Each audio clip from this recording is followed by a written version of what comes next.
ISN 24, le journal. Bonsoir à tous. À la une de ce journal, le professeur Frédéric Aivor vient d'être nommé nouvel expert constitutionnel de l'ONU en Centrafrique. Il est l'expert désigné par les Nations Unies pour mettre son savoir-faire au service de la consolidation de la paix en Centrafrique. Et toujours dans ce journal, un directeur limogé au Parlement du Bénin après avoir fait des commentaires sur les monnaies éco et le franc CFA. C'était hier 5 janvier 2021, la suite à suivre. Et enfin, plusieurs millions de personnes se connectent sur Internet pour développer leurs activités économiques. Un phénomène qui prend le temps à ses utilisateurs. Obtiennent-ils réellement des bénéfices? Élément de réponse dans cette édition. Voilà pour les titres, le détail dans un instant. À nouveau, bonsoir. Aujourd'hui, l'Internet a fait monter la puissance des réseaux sociaux. Plusieurs personnes se sont accrochées pour exercer leurs activités et consacrent tout le temps. Les réseaux sociaux peuvent-ils vraiment rendre l'homme riche? Quelques citoyens béninois donnent leurs impressions. Tout d'abord, il faut parler de la modernisation où si aucune entreprise n'est sur le net actuellement, il n'aura pas de visibilité. La majeure partie des consommateurs sont connectés. Les réseaux sociaux ont créé des opportunités comme de nouveaux métiers tels que le métier d'influenceur où il suffit d'avoir un nombre assez important de followers et de s'associer à une marque ou une entreprise pour lui faire des publicités. Les réseaux sociaux peuvent permettre à un investisseur de devenir riche à condition qu'il l'utilise à but commercial, c'est-à-dire faire des publicités afin de faire connaître ce que l'on fait ou bien ce que l'on vend au-delà des frontières, ce qui permettra d'augmenter la clientèle et de faire connaître son produit. Plus ton produit est ce que tu sais faire ou bien ce que tu publies est bon et dont les gens ont besoin, plus tu peux être stable sur place et faire un bon chiffre d'affaires à travers les réseaux sociaux. Mais si les réseaux sociaux c'est juste pour se connecter, je sais pas, l'utiliser comme tout le monde a l'habitude de le faire. Non, on peut pas devenir riche à travers les réseaux sociaux. Tout dépend de l'utilisation que l'on en fait. Les réseaux sociaux sont maintenant de très bons canaux pour pouvoir faire du commerce en ligne, par exemple. C'est un exemple parmi tant d'autres. Pouvoir faire du commerce en ligne, donc faire des publicités, acheter des choses en ligne, vendre des choses en ligne. La majorité des gens maintenant, combien encore payent, par exemple, je prends les frais de publicité. La majorité des gens maintenant, avec juste simplement des statuts, ils font les statuts et quand ils font les statuts, ils font déjà leur propre publicité. Ils ont un groupe, je crois, de personnes qui les suivent et ils s'actualisent au jour le jour. Il y a plein de monde que je connais qui, eux, ils travaillent uniquement en ligne. Ils travaillent uniquement en ligne via leur smartphone, via leur ordinateur. Il y a plein de business en ligne maintenant qui marchent. Et puis l'actualité au Bénin à présent, la nouvelle est tombée hier, 5 janvier 2021. Le professeur Joël Aivor est l'expert désigné par les Nations Unies pour mettre son savoir-faire au service de la consolidation de la paix en Centrafrique. La mission assignée à ce constitutionnaliste béninois est d'éclairer la mission multidimensionnelle intégrée des Nations Unies pour la stabilisation en République centrafricaine, MINUSCA, sur la complexité des données constitutionnelles en Centrafrique. Car selon les Nations Unies, le maintien de la paix dans le cadre de la RCA impose de relancer la démocratie par l'écriture d'une nouvelle constitution. À cet effet, alors, il faut le regard pointu et avisé d'un vrai spécialiste qu'est Frédéric Aivor pour suivre pour le compte des Nations Unies le processus constitutionnel, aider au retour à la légalisation constitutionnelle et conseiller le système des Nations Unies pour le processus constitutionnel de sortie. Toujours au Bénin, un haut cadre du Parlement béninois vient d'être limogé parce qu'il aurait fait des commentaires sur les monnaies éco et le franc CFA. Il s'agit de M. Yves Ogan. Il est le directeur du service de la législation de l'Assemblée nationale du Bénin. La décision de l'Assemblée nationale du Bénin de remplacer Yves Ogan à ce poste fait suite au point de presse du directeur de cabinet du président de l'Assemblée nationale, Mathieu Ahouansou, sur les 10 commentaires. C'était hier mardi 5 janvier 2021. Le directeur de cabinet affirmait lors de son point de presse que les commentaires désobligeants de Yves Ogan n'engageaient nullement l'institution parlementaire. Un limogeage dénoncé et condamné par l'activiste panafricain Kémy Séba. Société à présent, l'homme dans l'optique de bien vivre et de satisfaire ses besoins économiques est toujours à la recherche de son gagne-pain. Thibaut, un jeune homme de 23 ans, nous parle de son business de charbon de bois dans ce reportage de Pierina Fakoundé. Dès l'âge de 10 ans, Thibaut accompagne son père dans le business de production et de vente du charbon de bois. Aujourd'hui, à l'âge de 23 ans, il est à son propre compte et dirige toute une équipe qui travaille pour lui. Selon Thibaut, le business du charbon de bois est une activité qu'il ne peut plus laisser.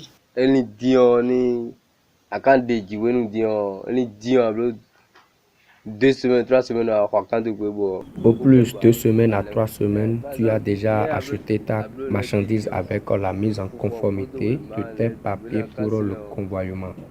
Le prix de vente minimum est de 3 800 pour 450 sacs par camion au lieu de 500 sacs auparavant.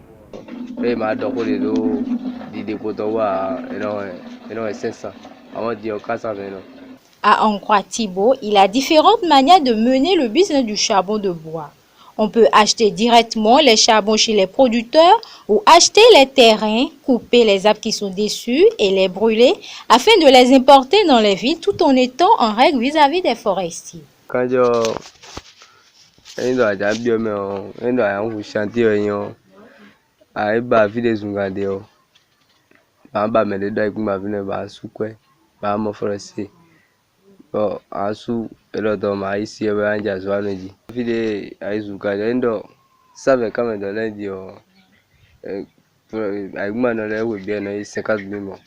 Généralement, c'est dans les forêts qu'on coupe les bois avec l'accompagnement des forestiers. Le prix des arbres se négocie et varie selon chaque propriétaire du domaine.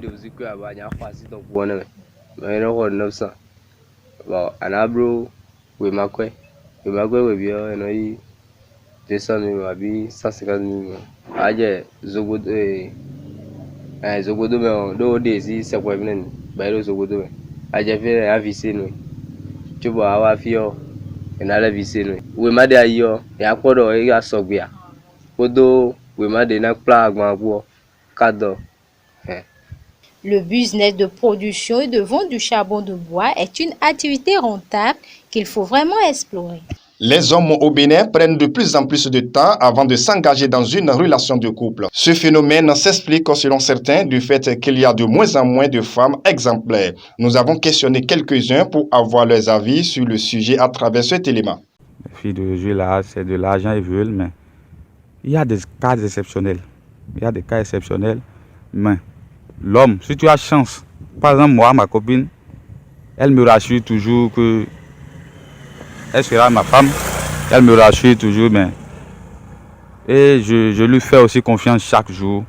Mais je ne peux pas nier que dans l'aventure, peut-être qu'elle sera ma femme. Sinon, la mentalité des femmes change à tout moment.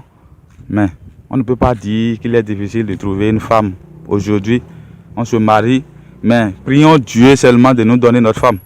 Sinon, si tu n'as pas une bonne femme au foyer, tu ne feras rien qui puisse évoluer. Aujourd'hui, c'est un peu compliqué de trouver une femme avec laquelle tu vas rester jusqu'au soir parce que d'abord, ça dépend comment vous vous êtes rencontrés.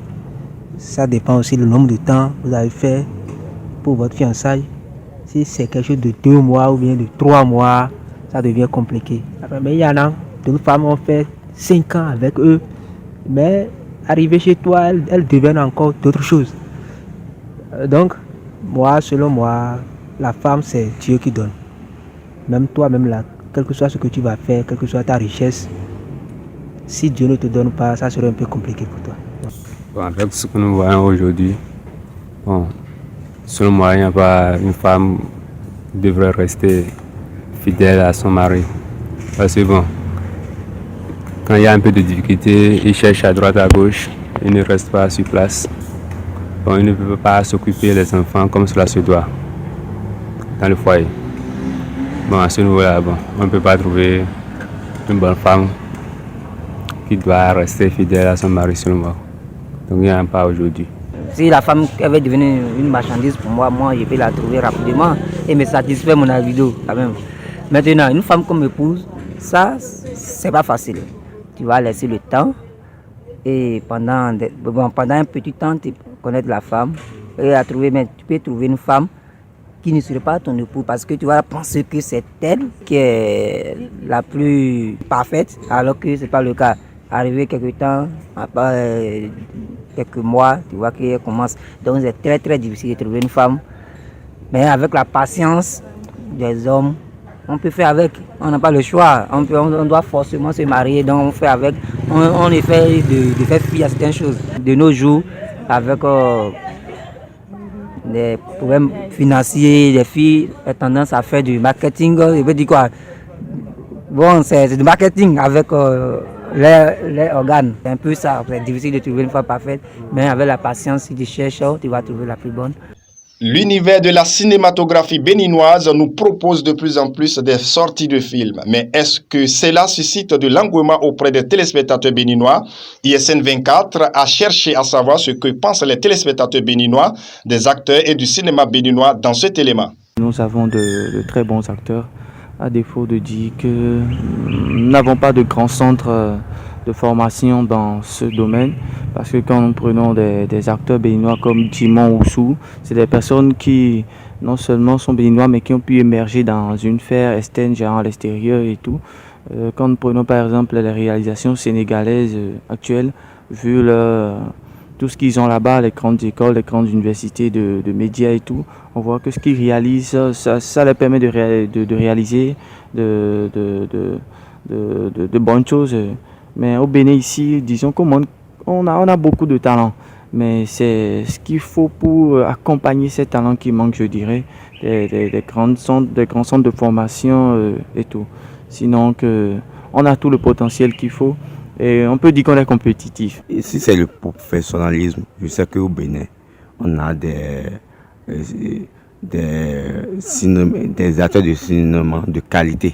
Mais quand vous voyez l'aspect des films, tout ça, vous voyez que nous sommes encore à l'état précaire. Vous comprenez? Les images n'attirent pas, rien du tout. Or, quand vous suivez les films de Nollywood, vous aurez tendance à croire que c'est aux États-Unis, en tout cas c'est en Occident, on a réalisé ça. Donc, si nous désirons un jour arriver au niveau de ceux-là, il faut que le gouvernement béninois, les acteurs du secteur privé, tout le monde mette la main à la poche. Mais il faut que les Béninois même soient intéressés. Il faut les amener à aimer notre cinéma. J'ai plus suivi un film, par exemple, une série du Cameroun.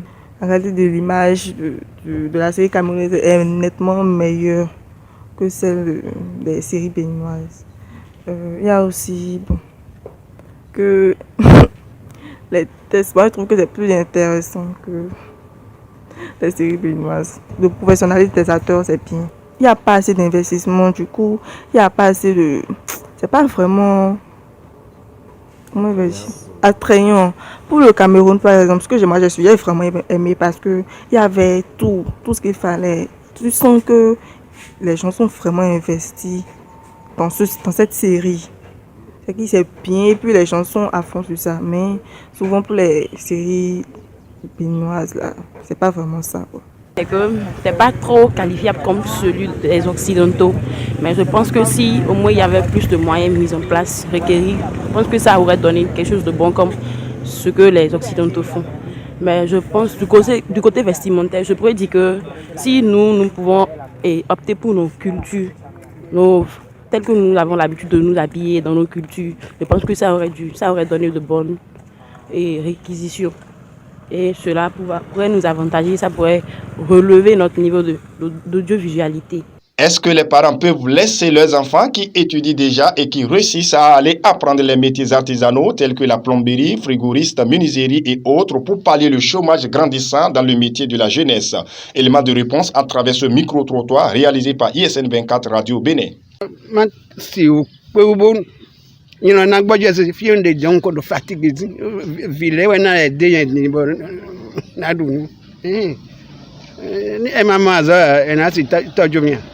Le président là, ce qu'il a dit, c'est à Boubéro, il me semble.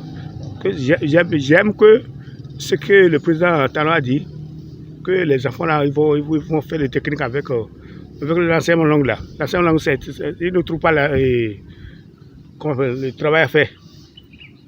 Maintenant, bon, s'il peut aider nos enfants, après tout là, s'ils peuvent trouver à faire quelque chose, ça va. Bon, nos parents là, même j'ai des enfants, il a fait l'université pendant qu'il a même jusqu'à maîtrise, elle ne fait rien à la maison maintenant. La technique c'est très bien. On peut, tous les enfants, moi, même mon enfant ne peut pas continuer campus. Il doit faire technique. Et je suis en train de penser là où il va, ce qu'il va faire. Je demande déjà, qu'est-ce que tu veux faire? Donc, avant d'avoir fini, prendre son bac maintenant, il doit faire quelque chose. La technique aussi, là, c'est bon. Mais est-ce que les anciens, ils vont reprendre ça encore jusqu'à ce niveau-là aussi? Ça va. Bon, maintenant, quand lui va débuter ce technique, maintenant, il reprendra ça à zéro. Non? Il reprendra à zéro pour faire encore l'année qu'il a fait. Donc, c'est perdant pour le papa. Bon, moi, je m'appelle Akan Erika. Je suis de 22 septembre 66. Je suis un enfant de la République du Dahomey. Il faut quelqu'un qui viendra réveiller ce pays. Il y a Talon qui a parlé, il y a Kérékou qui a parlé, il y a aussi Iboni qui a... Ils sont tous là. Ils sont tous bons. C'est pas ce que tu sais faire. Le français ne dit pas ça. Hein. Les cravates avec tout ça là. Et tu vas rentrer dans le bureau. Mais en Amérique, qu'est-ce que tu sais faire? Même si tu as ton bac, on te demande qu'est-ce que est-ce que vous avez fait au moins quelque chose de métier? C'est ce que je dis. Sinon, le français, lui, il ne dit pas ça. On t'embauche, point.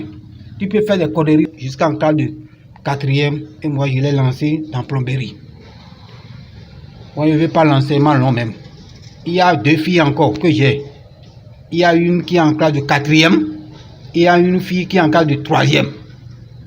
Il y a une qui va au BPC maintenant. Mais bientôt, maintenant, je vais les débrancher tous. Ils vont faire technique. Moi, on m'appelle Monsieur Mondé Clément. Je suis d'Agoni. Et j'habite à Tampé-Foncy. Et j'apprécie beaucoup ce que le gouvernement est en train de faire. Moi, je ne peux pas laisser mon enfant à trimballer dans la ville comme ça. Parce que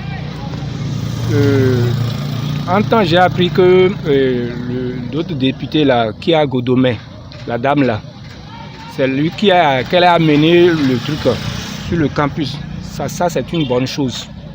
Et secondo, comme le gouvernement a appuyé ça, ça nous arrange beaucoup. Nous les parents et même les enfants, pour leur avenir demain. Je laisserai mes enfants à faire technique pour que demain soit meilleur pour nous tous. La page Africa présent avec Smaren Aïe.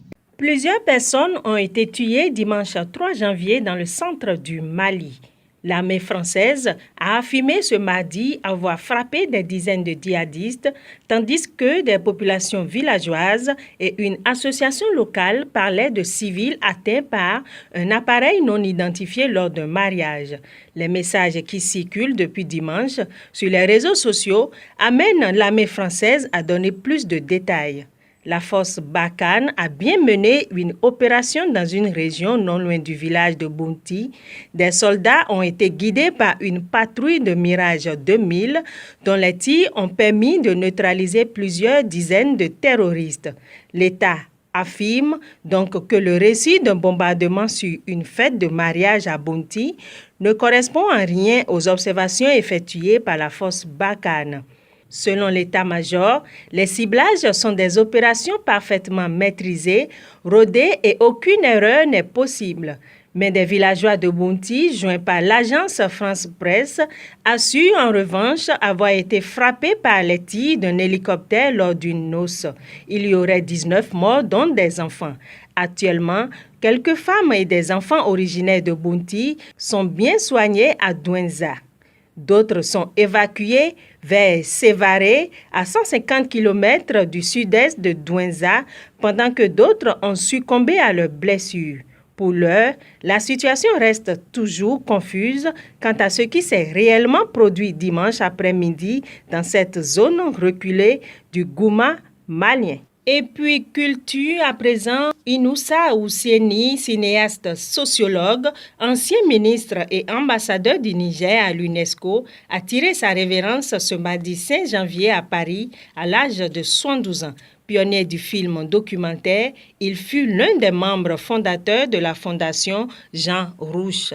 Inoussa Ousseini a réalisé plusieurs films dont La Sanction, un film sur la sexualité des Français, Paris c'est joli, sur les expériences d'un Africain entré illégalement en France.